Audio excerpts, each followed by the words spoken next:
Howdy, everybody. Welcome to this week's edition of the What I Want to Know show. I'm Chief Meteorologist Austen Onek. We cover technology, weather, science, all sorts of unique and interesting things. But we're taking this week to welcome our brand new member to the News 12 weather staff. We have been without a weekend weather person for quite some time.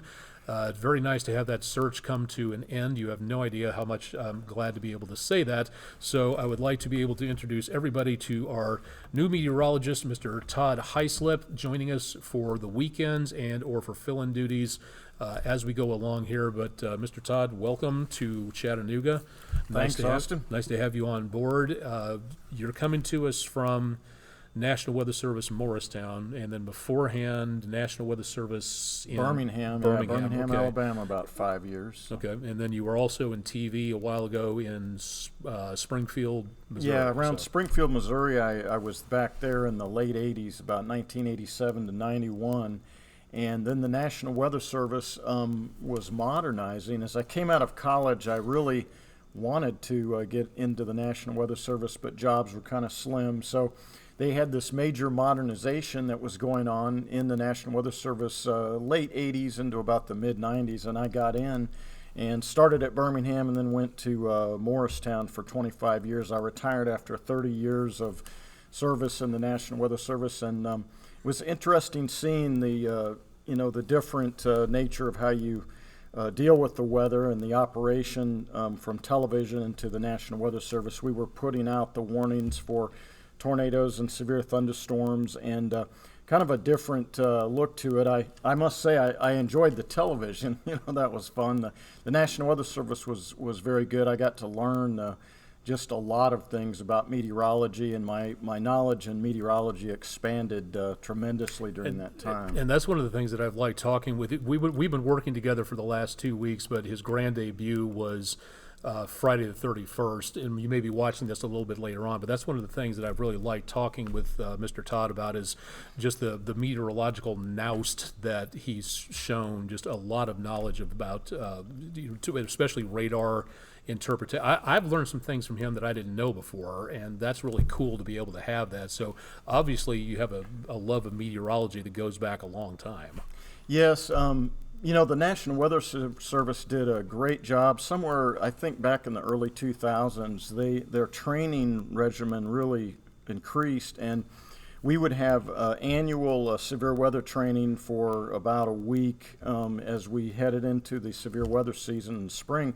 And then, the other difficult thing in weather is forecasting snow and ice. And one of my favorites. Yeah. So the Weather Service also, we would have a training period every year before about November, before we're getting into our winter weather. So the training in the National Weather Service was fantastic. But I worked out of Morristown, so I have intimate knowledge of the Chattanooga area. And one of the main things that's very nice about working in the Appalachians here is the terrain and how the orographics influence weather. And it used to be fun. The computer models are getting really good now, but in the old days, you could beat the models pretty frequently in terms of your forecast accuracy over the model forecast, because the model did not see the terrain as well. Now the resolution of the models is much higher, and it does a better job. But that was kind of a neat thing. And if you've never, this is just personally speaking here, if you've never tried winter weather forecasting, I highly urge you to give it a try, because it is one of the most ego-busting things you can possibly go through. It's really amazing to see just how many, and I studied this back as part of my classes at KU, to where just different layers of the atmosphere, you can one layer change, wind direction here, dry air here, temperature change there, can just bust a forecast just completely and totally, and I've had my share of those over the years. When I was working at my first station, a little station there in southern Illinois, WSIL-TV, right out of grad school, I got a call from a guy. We had a snow situation. We got a little bit more than I said that would happen, and he goes, I got about 6 inches of flurries sitting on the top of the hood of my car, and that was, so I got to kind of see what that was about. Yeah, so he's well suited to working in TV, because we have a tendency to get those phone calls and emails from time to time. So what attracted you to coming back into TV? Because, National Weather Service for 3 decades, it's a bit of a change, to say the least. Yeah, I always loved TV. A little bit. I don't look at television as a job. Almost, it's almost. I know it sounds silly, but it's like a hobby. I enjoy meteorology so much, and what happened was after working my 30-year career, I was mowing the grass and washing the car. The car looked really good, and I said, hey, I'd kind of like to try to get back into television. And so I got back in the Midwest, and then the great WDEF hired me. And so I'm real happy to be back in East Tennessee, again, because of my knowledge base on how the weather, and it is a little bit different here because we have the Cumberland Plateau out to the west. You have the broad Tennessee Valley, which we call the Great Valley, all the way up to southwest Virginia, our coverage area. When we were in the National Weather Service, we were in charge of that, East Tennessee and Cherokee and Clay counties in southwest North Carolina. And then the Appalachian Mountains. I mean, you can get some very strong winds like we're having really tonight. You can get like mountain wave type wind events where the wind accelerates to the lee of the mountain. And you know about that from being out in Colorado and mountain meteorology. Absolutely. And the various forms of things like that is really impressive on there. I've had my share of ups and downs on TV, working this business for better part of the same amount of time that you've been out there for everything. What are you looking forward to the most getting back into the TV process of things? Just going from National Weather Service to broadcasting. What do you think you're really looking forward to at this point?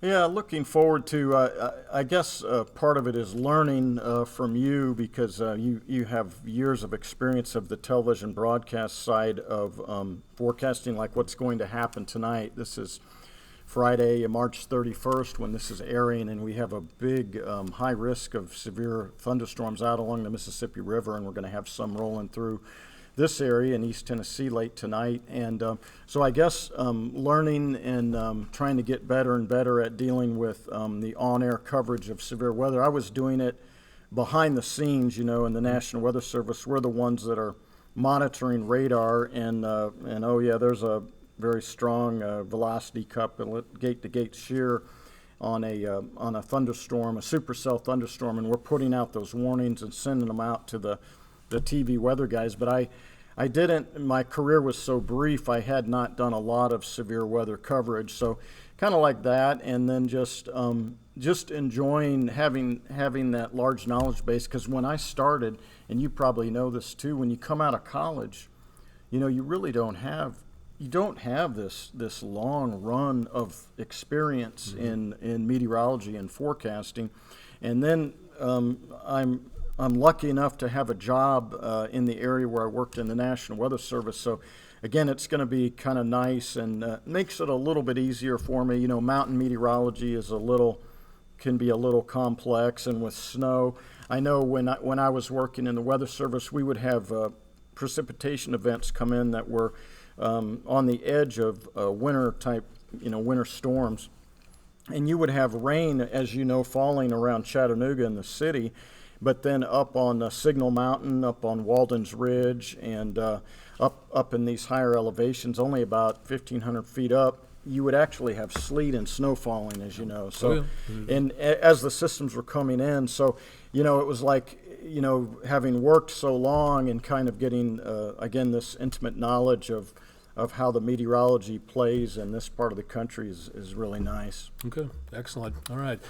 If you're just tuning in, I'm Chief Meteorologist Austen Onek. This is our brand spanking new meteorologist on the News 12 staff, Mr. Tod Hyslip. We are going to be posting this to our YouTube channel and to other social media platforms. If you'd like to see more or replay this entire interview, you can find out more at WDEF.com, and we'll also have it on our social media channels. So, Mr. Tod, very nice to have you aboard. Nice to be working with you. Thanks for being able to sit down with us for just a little bit, and we'll have more coming up about all kinds of other stuff on the What I Want to Know show a little bit later on. I'm Chief Meteorologist Austen Onek. You can contact me at aonek@WDEF.com, and more coming up later on News 12. Thanks for joining us for this week's What I Want to Know show.